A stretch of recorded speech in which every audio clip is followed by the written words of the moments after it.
Even if China no longer has the Chinese Communist Party, do not assume that everything will be fine. Iran is a complete failure.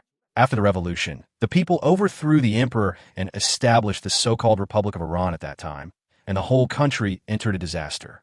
This is why, once religion and politics have undergone revolutionary changes and the people choose the wrong path, the possible outcome may be worse than one can imagine.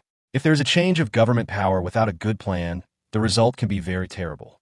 After all, Iran was divided into 2 or 3 extremes of thought, and those must have interactions. One is old, one is new, one is the middle, and some are extreme. If these people's thoughts and ideas cannot be unified, relying solely on war to resolve the conflict will lead to an era of terrorism or warlords. That's the end of it. Everyone will fail. This is why so many things happened after the Iranian Revolution. It finally became a completely religion-controlled nation. A government that is completely controlled by religion lacks democracy and has missed the best development opportunities in the Middle East. This is because there's only one voice.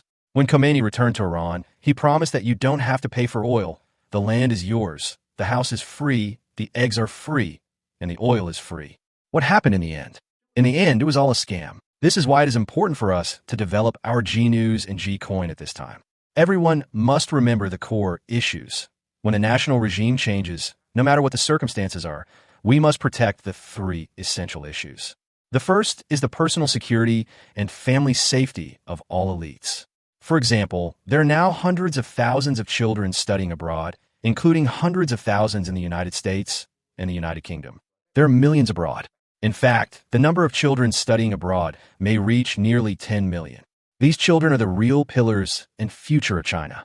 Even Chinese who have married overseas and don't want to go back at all are definitely the future of China.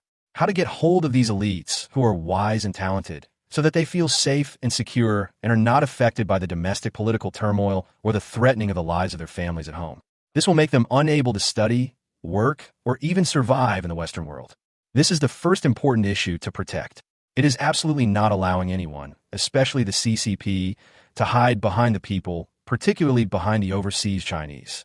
Especially in the past few years, the CCP has almost successfully manipulated the Western countries, like the United States and Europe. Overseas Chinese students are all spies, and they all love the CCP. They will sacrifice for the CCP, not to mention being the CCP's spies. This is absolute nonsense.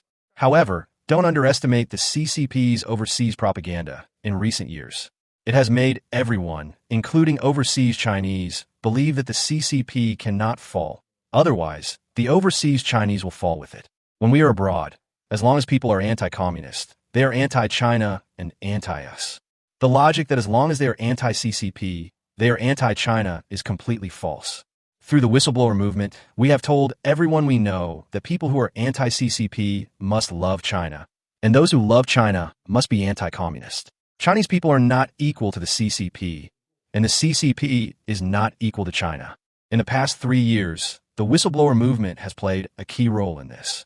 Whenever we deal with anyone, including the West, we make it clear that we absolutely represent the interests of the Chinese people. We are anti-communist, but not anti-China.